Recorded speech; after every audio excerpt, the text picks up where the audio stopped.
Hello, everyone. Welcome to the candidate forum for the River Forest Park District Board. Thank you all for joining us this evening. Yes, welcome. My name is Peggy Kell. I'm with the League of Women Voters of Oak Park and River Forest.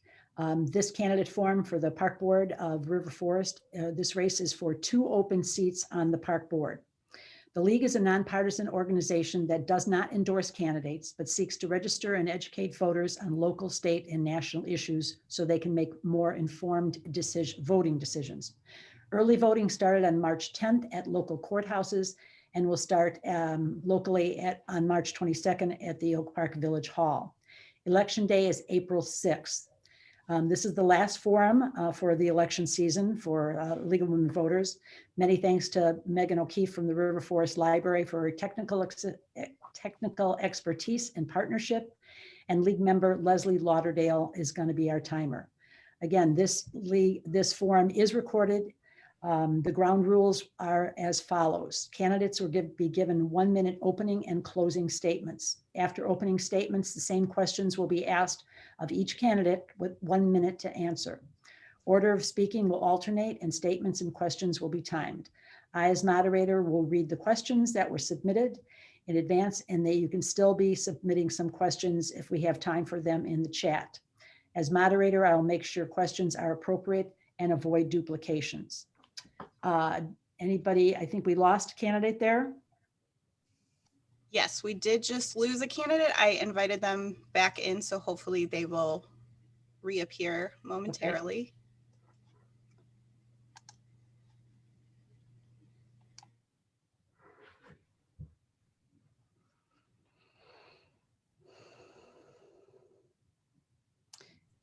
If not, I will try and do my best Mike Grant imitation. I was on the park board in Oak Park for 9 years. I can dance just as well as anybody else. So we'll see what we can do here. It looks like he's coming back in now. So okay. There he is.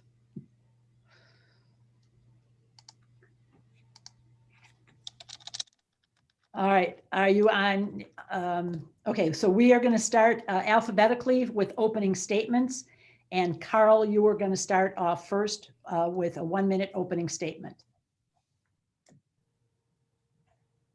Hey, first I'd like to personally thank all of you who are either watching the Zoom live or the recording. Thanks for taking time out of your day to be part of the election process. My wife and I have been married for 13 years. We have 2 kids, ages 10 and 12. We left the city and moved to River Forest from Roscoe Village in 2014 because of schools and the ease of access. Well, we came to River Forest because of the schools and the ease of access to the downtown. We quickly realized that what makes River Forest special really is the small community feel and the people who live here and who contribute to the local foundations, boards, and groups. Within a short time of being in River Forest, I started coaching soccer and eventually joined the soccer board. Still continue to this day coaching soccer. Soon after that, I also joined the Lincoln PTO's web store administrator. My son's going on to Roosevelt, so I'm about to leave the Lincoln PTO, and I feel like it's a good time to expand my serving of the community. Thank you. Mark? Yeah, I want to thank the League of Women Voters as well as the River Forest Library for sponsoring this event. This is critical for the betterment of our community, and it's a good service that you guys provide. My name is Mark Brown. I'm an 8-year resident of River Forest. I live with my wife, Emily, and my 10-year-old son, Henry, and 7-year-old daughter, Caroline. I have an undergraduate degree in chemistry from St. Louis University, master's in computational finance, and an MBA from DePaul. Our family is super users of the parks. There's hardly a day that goes by that we don't use the park district in some way, shape, or form. We know how others in the community use the parks. I've served on the Park District Board for the last 2 years. I've learned a lot about the board's role and how to get things done on the board. I'm seeking another term to push all programs forward to improve amenities and facilities for everyone. I want to do my part to make River Forest an even better place to live. Thank you. Mike? Hi, everyone. Thanks for joining us this evening, and thank you, LWV and the Public Library for putting all this together for us. Mike Grant here. I grew up downstate, and I got my finance degree and MBA from Bradley University in 1989 and 1991, and then I moved to the big city. So fast forward to River Forest. Cheryl and I sought a community that had easy access to the city and a good school system and close to our work as well. I think we made a good decision. We've raised 3 kids in town, Jake and Josh, they're both in college. Maddie, she's a senior at OPRF, will be empty nesters in about 5 months. And we'll certainly look back on not just many Park District activities that the kids have been involved in, but activities through their schools, through our church, other things in the village, and a lot of fond memories. And certainly time sure does fly. Thank you. Brad?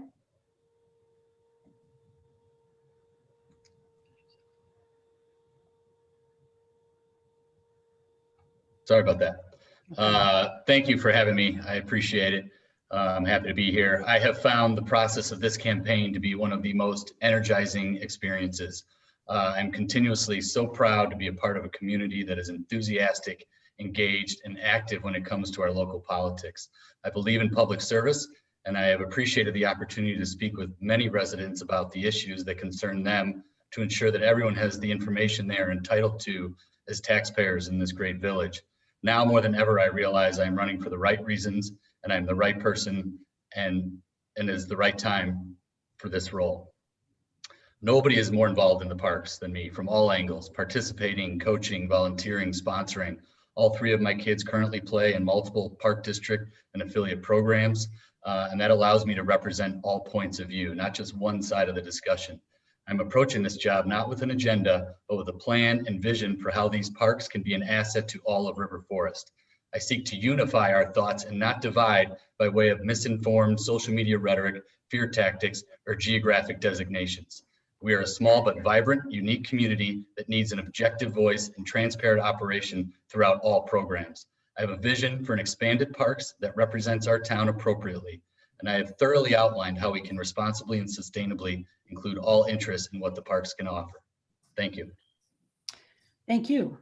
Mark, you're going to start the first question. We just got done with the library candidate forum. The River Forest Library air handler takes up an entire room in the building and needs to be replaced.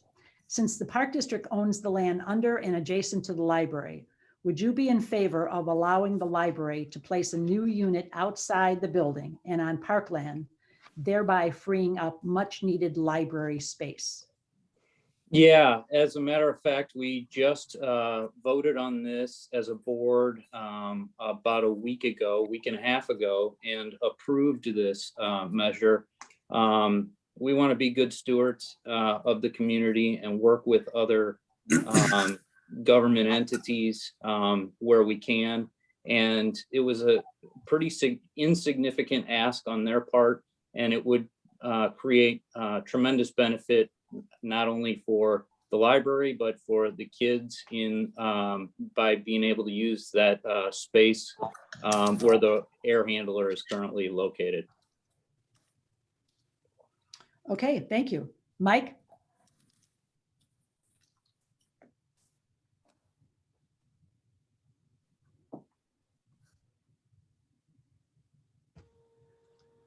This has already come to pass, and it was probably a maybe a little difficult ask. There's some hurdles to go through for the Park District Board to pass that. I think it was a good decision. It takes a village on all fronts to make sure that we're doing the best things for the community and our kids. And yeah, I think that was a great thing. That's it. Okay, thank you. Brad? Yeah, I've had a chance to, sit in on the last couple park board meetings, and this has been addressed a couple times since I think January and before. And like the other guys have said, it absolutely is a positive that it was passed and that it's moving forward. I think it's a great example of a way to be proactive in maintaining our facilities and our spaces. The library is a gorgeous building that needs to be maintained and sustained, and it's a jewel of the community. And I absolutely believe that taking steps to be proactive toward its continued beautification and maintenance and things like that is a no-brainer. And that's what I'd like to see more of throughout some of the other facilities in our area. Thank you. Thank you. Carl? Yeah, like the rest of them, I actually agree with the decision. The library actually gave a great presentation and showed how the space that was going to be taken up wouldn't really affect the playability of the fields, and how it would actually add to the library in a positive manner. And all in all, I think it's really how partnerships need to be done. Great. All right, Mike, you're going to start the next question first. The 2020 community survey indicated nearly 64% of residents opposed expanding platform tennis and instead prefer improvements such as more shade areas, outdoor fitness equipment, improved fields, pathways. What is your position on expanding platform tennis? And if yes, how would you reconcile it with the survey results?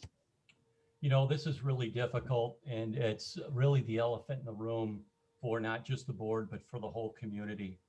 I think there are two components.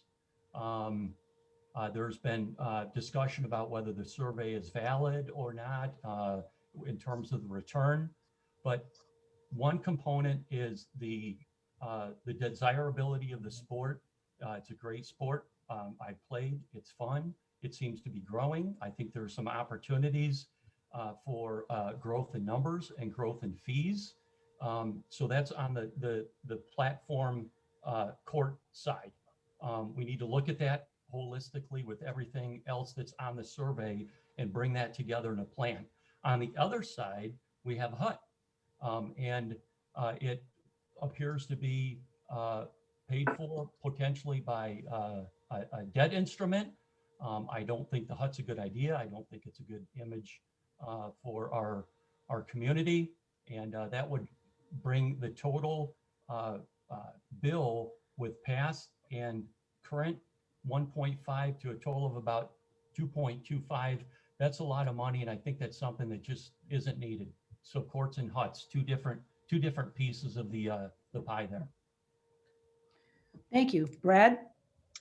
Yeah, I'm glad this came up so early in our discussion. Obviously, it's been a hot button issue, and frankly, it's not a zero-sum game. You're not choosing paddle over youth sports. There's signs around town, youth sport, not paddle courts. That's insane. This is not a zero-sum game. There's plenty of opportunity. There's plenty of demand that warrants additional courts. That's clear. The discussion of the HUT is a whole nother conversation. That's probably a different phase of this discussion altogether. But the fact of the matter is, the survey can be revisited. We can resurvey, ask more detailed questions so that people have better information towards what it is that the community is trying to seek. This is not sacrificing one for the other. This is a pie that there's a lot of slices in, and we all have to be a little bit more diligent and informed with accurate information instead of pigeonholing certain, okay, well that they're on this side, that's on this side. That's not the way it is. That's not reality. But that's a more exciting argument. So, but we revisit the survey and absolutely expand the paddle courts. Thank you. Carl? Yeah, starting with the survey, I think it needs to be looked at. People question whether the questions on it were good. If the board wrote the questions, if they're not the right questions, the board needs to be held responsible. People question whether the survey was valid because of the numbers that were sent out. They decided the numbers that were sent out, they decided the methodology. If it is not the correct methodology, once again, the board needs to be held responsible. They need to be held accountable for their decisions. In terms of platform tennis itself, I don't think that the need for more courts is not really debatable. I think the method at which it's being forced through the current board is debatable, especially given the results of the community survey. I prefer to slow it down, Let's put together a 5 or 10-year master plan. Let's really get the survey of the community and see where it is prioritized within all the other projects, such as dog parks, basketball courts, skate parks, walking paths, as such, where they really want to do this, or who in the community are, the numbers of the community and what they want to do. Maybe platform comes out on top, maybe it doesn't, but people may not get the want right now, but eventually they will. Thank you. Mark? Yeah, this all started with the need for this, for the tennis courts to be resurfaced. And at the time, we saw that platform tennis was growing annually at 20% annually from inception about 8 years ago. And right now, we're currently at 90 players per court. And the recommendations by manufacturers is somewhere between 50 and 60 participants per court. So the demand certainly outweighs the supply right now. So we needed to take a 30,000 foot view look at the entire space. And we have two things that we need to address rather quickly. Tennis court resurfacing and the demand for new platform tennis courts. The HUD is a different issue. I believe we aren't even, there would have to be there's a lot of decisions that have to be made before a HUD could happen, in my opinion. There would have to be fundraising efforts. There would have to be a survey of the platform tennis community if they would be willing to endure much higher costs of playing. So there's a number of different things before we can get to a HUD. And that would be definitely phase 2 before we even decided to do anything. Thank you. Brad, you're going to start this next question. The village has recently established a diversity, equity, and inclusion committee. What role should the Park District play on the committee? And what actions can the Park District take to help meet the goal of the DEI committee? I think that the parks have a big role to play because by nature, it's the most inclusive entity. The access, things like that are there. It's part of the bigger conversation about our town and how we make sure that the things we're seeing in society are being responsibly addressed in our area as well. There are obvious measures that you can take to initiate those sorts of things, and having a seat at the table is key. I don't think that the parks necessarily lead that discussion, but like I said, because foundationally is the most inclusive, by nature element of just being and you could walk onto a park at any time. Having a role in that landscape is really important, and it benefits everyone that we all have a part in that discussion, because really it's a bigger societal issue. It has nothing to do with paddle courts or baseball fields or turf or anything like that. It's incumbent on all of us to sit down and make sure that the things that have been happening stop happening. Thank you. Carl? Yeah, equity really occurs when, everyone has the same access to the facilities and programs, and regardless of race. I think before the Park District really gets involved in any of the initiatives within the River Forest, it needs to start looking at itself. The survey did not even include the question about race in the demographics section. I found that really interesting. Without that question, we would not even be able to analyze any of the data or break it down, mine it to see if there's any barriers of access to the parks.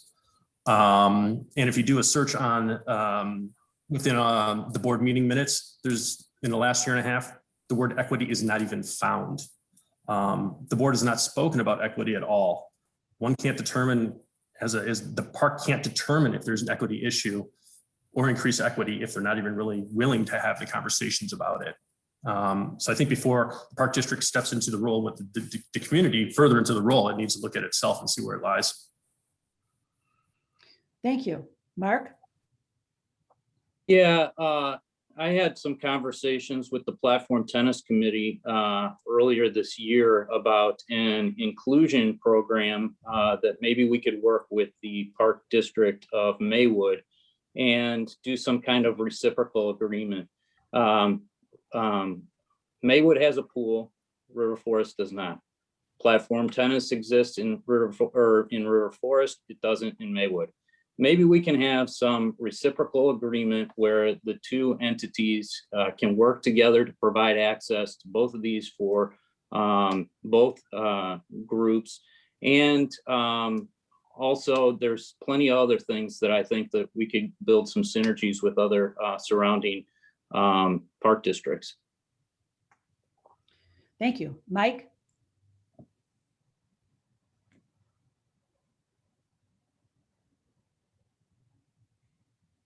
You're muted. Sorry, folks. I've attended Park District meetings fairly regularly over the last 3 to 4 years. Look through minutes at those meetings that I haven't attended, and I am surprised that equity hasn't really come up internally. I think internally, equity would start by making sure that the board itself, as often corporations do and corporately, have a spread of different perspectives, thoughts, and experiences to be able to work with our neighbors. Specifically, Mark brought up Maywood. Maybe also we could do that at the camp level with some scholarships and other sharing at the Park District level in terms of camps and programs, and not just on these higher levels with facilities that each have. There are a lot of opportunities here. This is really interesting, and it's nice that we could do this at another layer beneath the village. We just want to make sure that we're doing things within the Park District to continue that step. Thank you. Carl, you're going to start the next question first. The Park District has been saving significant resources for the possible construction of an indoor facility. Do you believe an indoor facility should be pursued? And if yes, where, when, and how could it be accomplished? Well, that's a big challenge just because the park is only 30 acres and I don't feel in the current landscape of the park, there's a good spot to put it. It would require a purchase of some additional land in order to put up a new building. It would take up a significant amount of space. The previous spot, which was by the depot, would have required, I think, moving one of the playgrounds, the t-ball field, and the soccer field, and overwhelmingly the community did not want that. While I think a indoor space would be an asset to the park district, trying to figure out a way to do it is the biggest challenge. Thank you. Mark? Yeah, the Park District has been saving money for quite a long time for indoor space. And the staff believes that the best space is still by the depot. I tend to disagree with that. I think we need to be able to work with partners before we explore this. Maybe the River Forest Community Center to have access to that building for some of our primetime programs and to use their space. I think we can do a better job of reaching out to Concordia and Dominican to see if we can use indoor space. With COVID, the landscape has changed. In the past, they haven't been very opening to us, the Park District, to use their space. COVID might change that though. And I think we need to revisit this with surrounding areas or surrounding stakeholders to see if we can explore that route first. Thank you. Mike? Well, I'd certainly want this facility to stay probably within River Forest. I think that would probably be the easiest with how busy folks are, is to keep that as close as possible. I think this is going to need to be a collaborative type event, bringing different organizations together to figure this out. I was at the meeting where the Park District presented the building proposal onto the depot. We live in a very passionate community, and a lot of folks came out to that meeting. and it was overwhelmingly discussed that what the plan would be. It was a energetic meeting, to say the least. And I think what we're going to need to do is certainly work with other bodies, but also communicate with the community to see what thoughts are out there, and what actually people want, and actually what the wants are for that facility. There are a number of different buildings in other communities around us that have different services, walking paths within the building, all kinds of build out for different sports and activities. Again, we have some opportunities here, but it's going to take some effort to find more space. 30 acres is just not a lot of space that the Park District has. Thank you. Brad? Yeah, the need is there, so we have to find a solution. One option, which has already been discussed and explored thoroughly, is the community center renovation. That's already a facility that is badly in need of rehabilitation and upgrades. And so I think that's a prime target, and I'd like to look into exploring that further. That's a great option. It's local. It's still within River Forest, and it has the land that we would need. Obviously it's not, cheap, but that doesn't mean that it's not doable.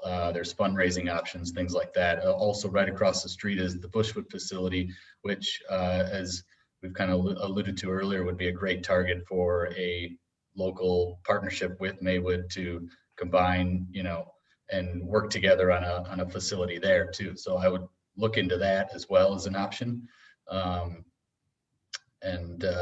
Hopefully one of those two would play out, but I think those are the first two steps to solving that issue.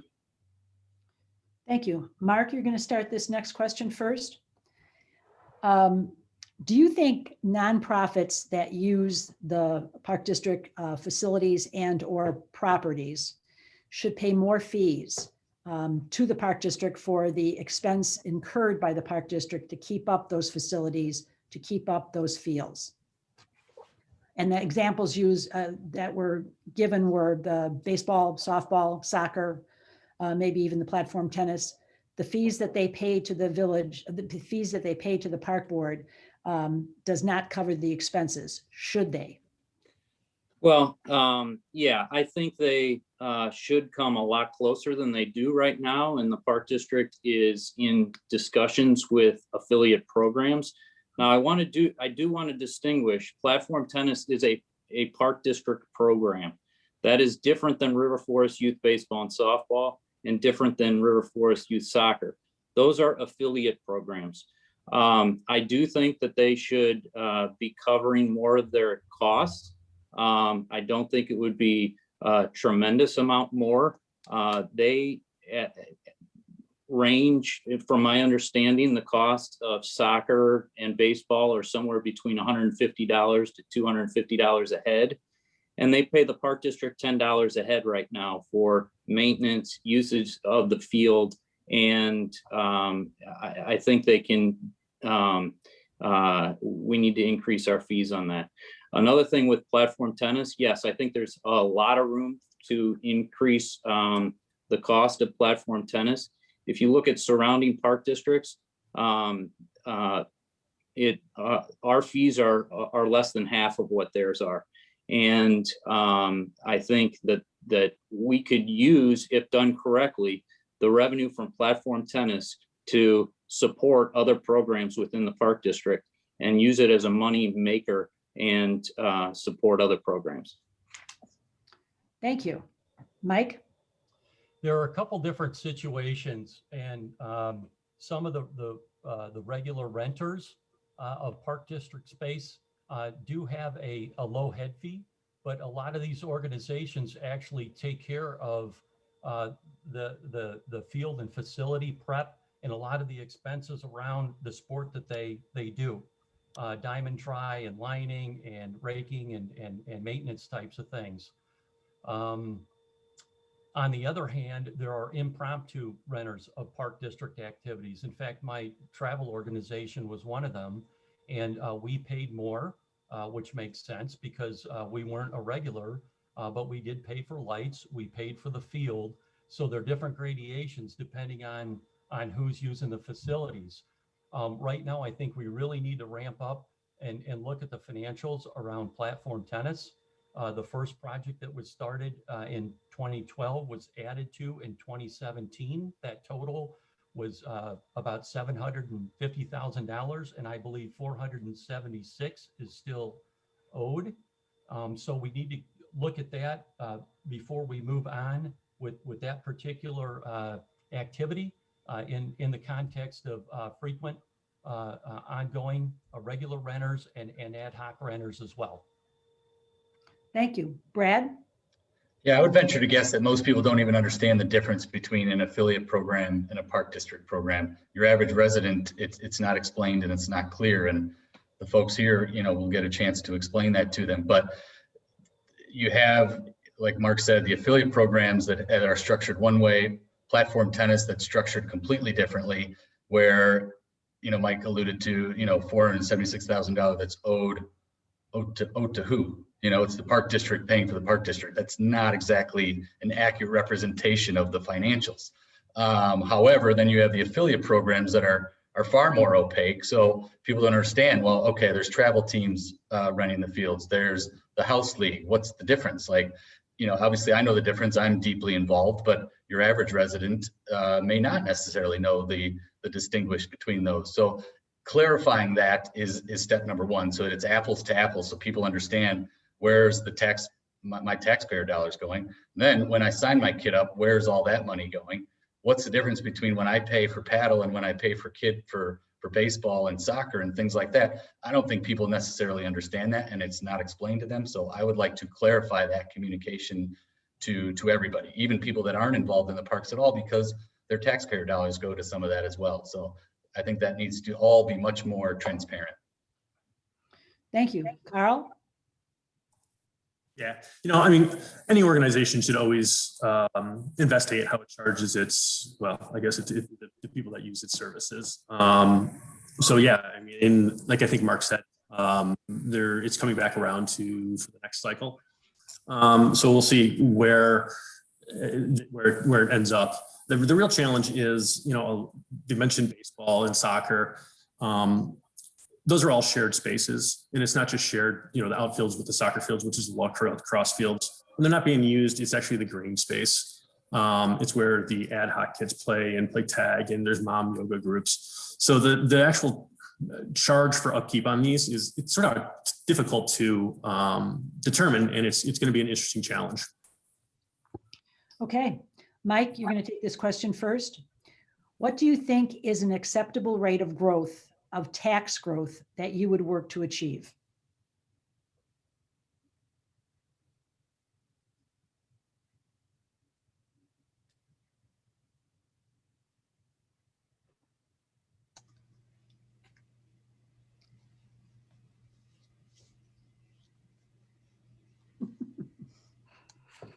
Okay, once a mistake, how does that go? Could you please repeat the question, Peggy? Actually, what do you think is an acceptable rate of tax growth that you would work to achieve? Well, boy, there's a lot of pressure on the federal level, the state level, the local level.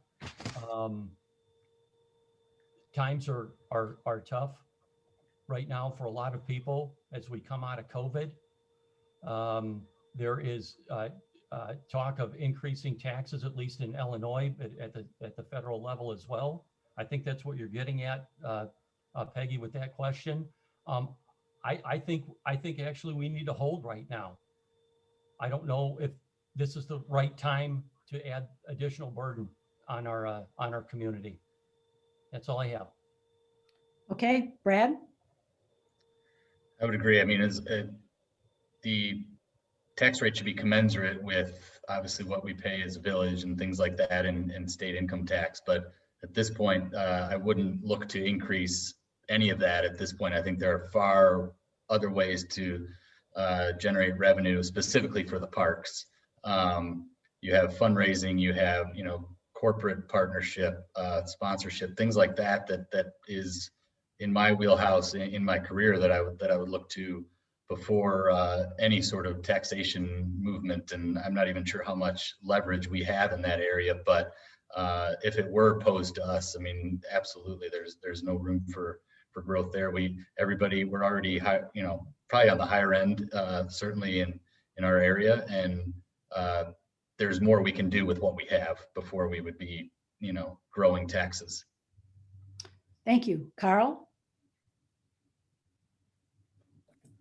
Yeah, I'm agreeing here. I don't think we need to look for an additional tax increase. The Park District has 6 separate funds that they use to track balances for all the way from their corporate fund, recreation fund, special recreation fund, and the capital fund, and all that.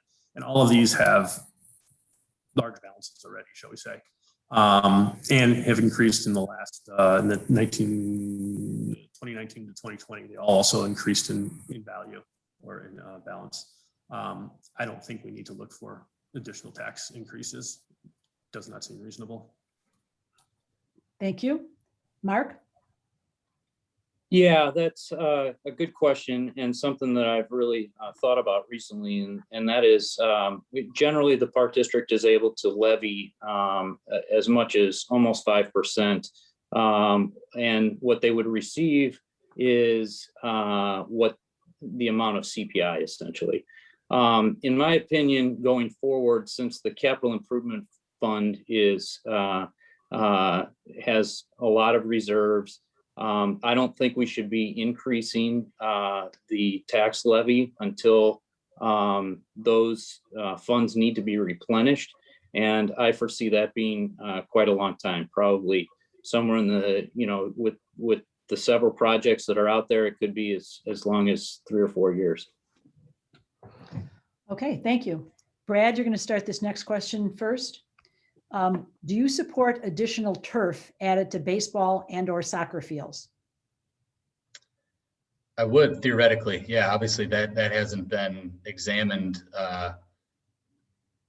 thoroughly at this point, but I think the turf at the baseball, the Keystone East softball field, I think that was a good idea. I think it ends up saving on maintenance costs, provides more programming, additional usage, things like that. It has to be done responsibly, cost effectively, things like that. But theoretically, yeah, I think if it provides more usage and saves a lot. I mean, you can't turf all of our 30 acres apart. No one's saying that, but there are responsible ways to do it so that it increases usage and saves on maintenance costs and those sorts of things. I know it was a very hot button issue when the softball field went in.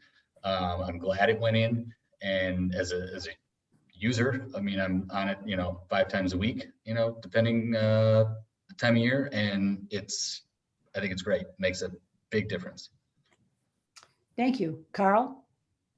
Yeah, I think the next place the turf would go would probably be the boys baseball field. I'd suggest sort of a wait and see to, see how the softball field really works out, how much more playable it is due to drainage and if decreases of cancellations and such.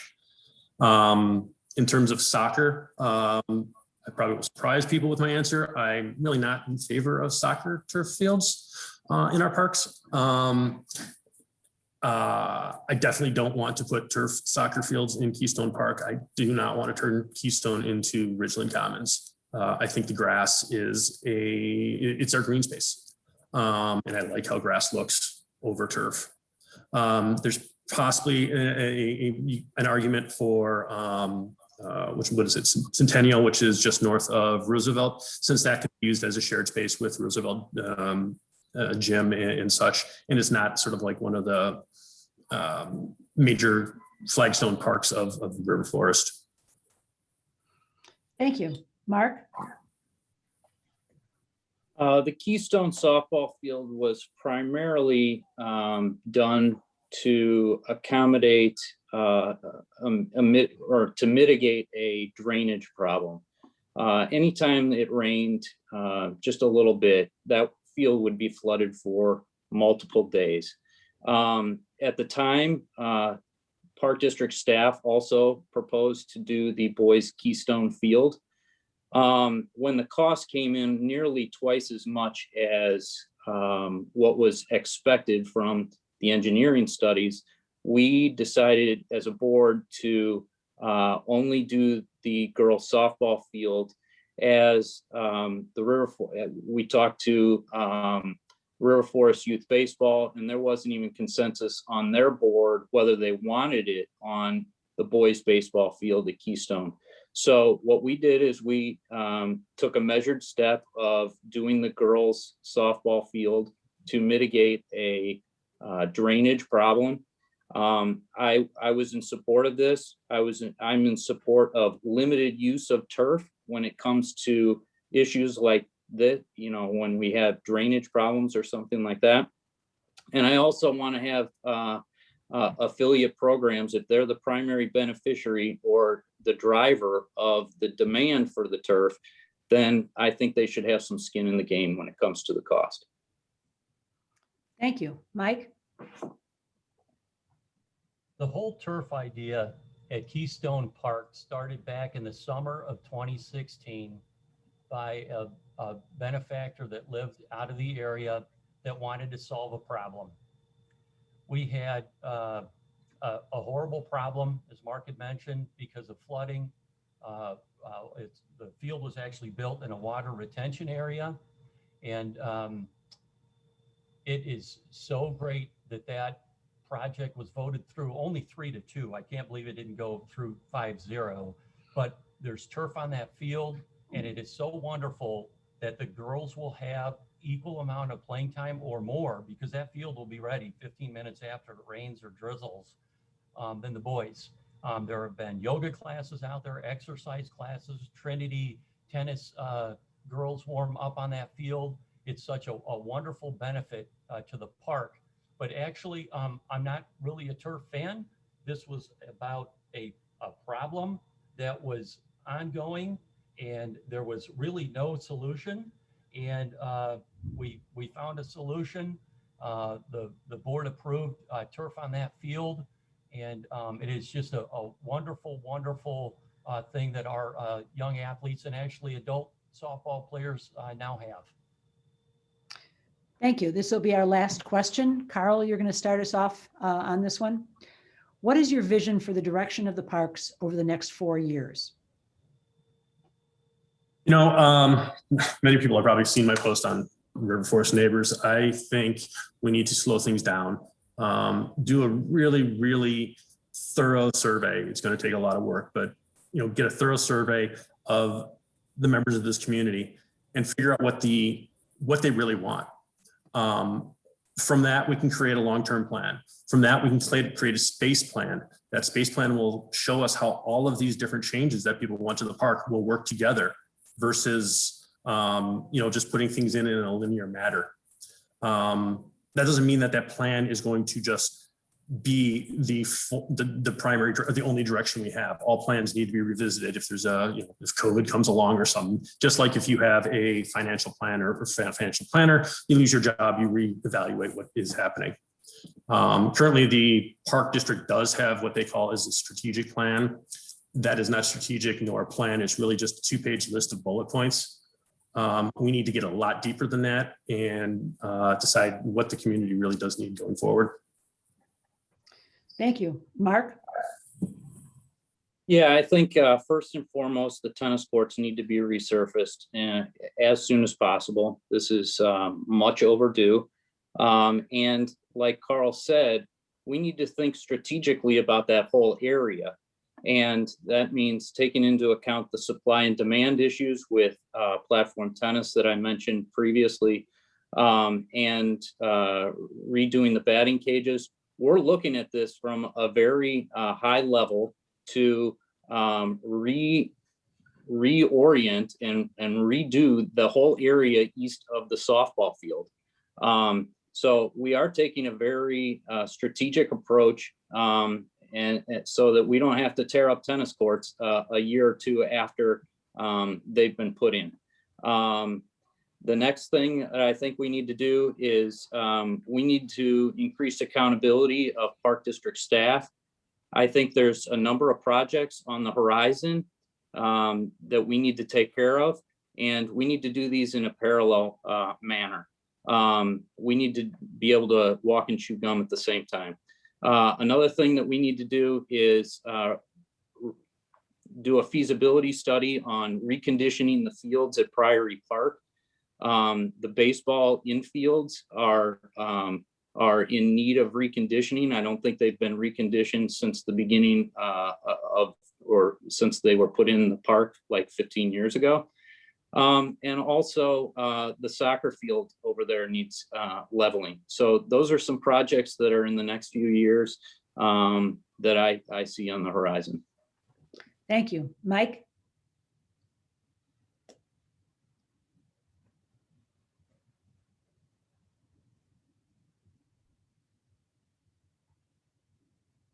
I think that along with this high level vision that Mark talked about for Keystone East, we certainly need to look across all of our properties to see if maybe there should be further shifting of what happens where. The Priory fields have been in need of multiple things, backstops, outfield, infield, mound work for quite a while. That needs to be pulled in, and there are new things too. There are 18 different program areas that were on the survey that people ranked out. We need to pull all of these things together. Some of these are new to the community, like a basketball court. We're going to need to be collaborative with other folks around us because we don't have a lot of room for these things. So it's going to take a lot of work.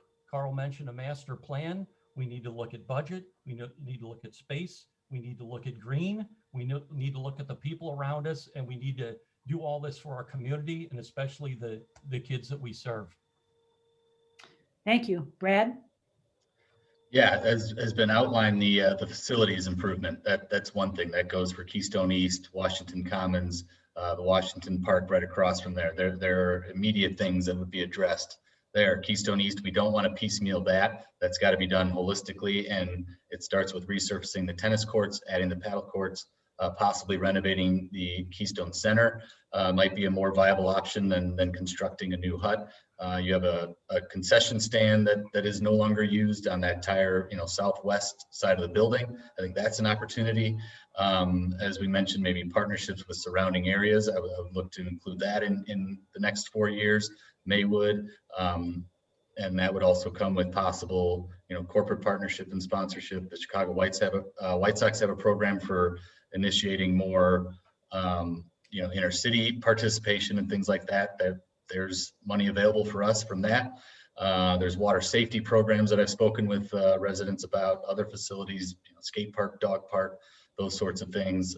Reviving the Parks Foundation to launch a more wholesale fundraising efforts, and as well as sustainability outreach, get the community more involved in recycling programs and cleanups and things like that, and get the kids involved in doing some of that stuff too.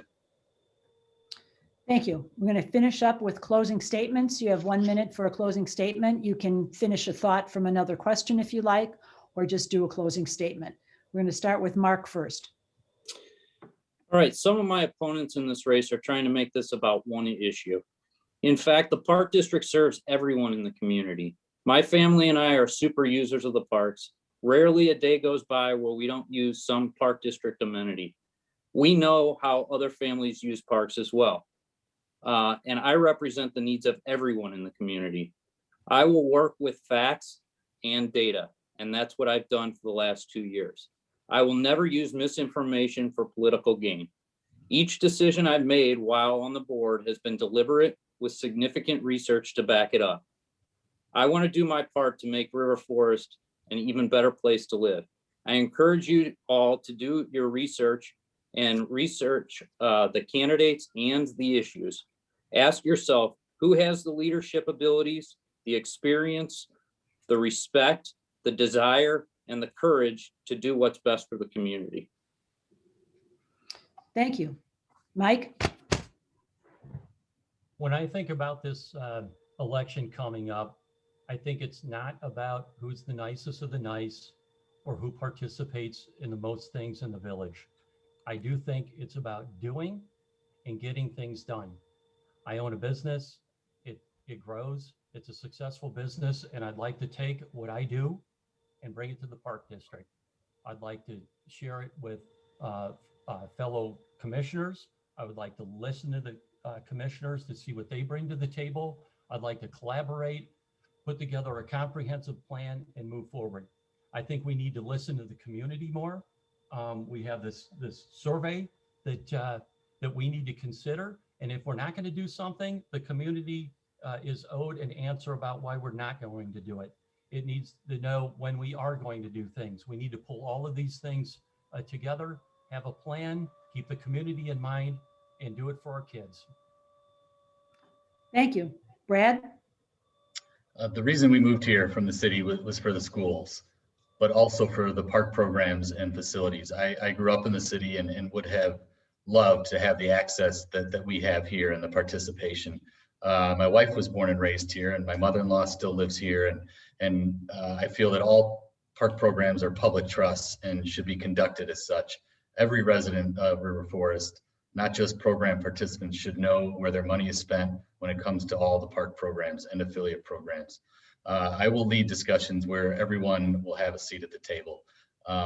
This is a very inclusive dynamic, and we have to conduct our business so that it is open to all, visible to all, and make sure that every resident is aware of what's being done in their community. I believe that it's been too divisive at this point about, I've been pigeonholed into, well, this guy plays paddle, he's going to force a paddle hut through to all of the citizens.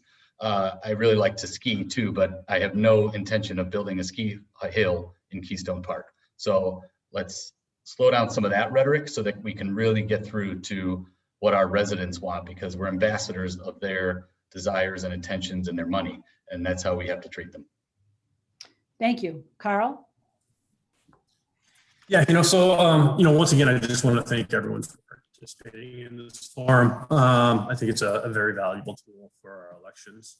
But through both River Forest Soccer Board and coaching and the Lincoln PTO, I've shown a dedication to the organizations within our community. For 17 years, I co-owned my own business, and I can provide direction on future planning, both budgeting and vision. And because of my various roles in developing software for very large corporations, to different types of stakeholders and quickly understand all perspectives. I've met many of the community through my various roles and activities. I know everyone wants the best for their parks. All of us on this call do. We may have different means of which we want to get to that point, but we all do. But I have a plan, and I have ability to bring out the best that the parks can offer for everyone. Well, gentlemen, thank you very much for participating tonight and sharing your thoughts during this forum, and for also stepping up to serve your community. It's not always easy being away from your families and making your views heard, but we appreciate your efforts. You can view the recorded forums, which will be up in a day or two, on the River Forest Library YouTube page, on the League's YouTube page, and also on the League's website. Thanks again goes to the River Forest Library and Megan O'Keefe for their invaluable help with these forums, and for Leslie Lauderdale for being our timer tonight. Please remember to go and vote. April 6th is the election. The early voting will start March 22nd, but it's very important to everybody to go and vote. Please share this link. Once you get the link, we'll send it back to you for this forum, the recorded forum. If you'd like to share it with people that you know, that would be a great way for them to see how everybody, what their thoughts are on all the questions that were asked. So thank you again, and enjoy the rest of your evening. Thanks, Peggy. Thank you, Peggy. Thank you, everybody. Thank you. Great job, everyone. Yeah. Thank you. Have a great night. Too.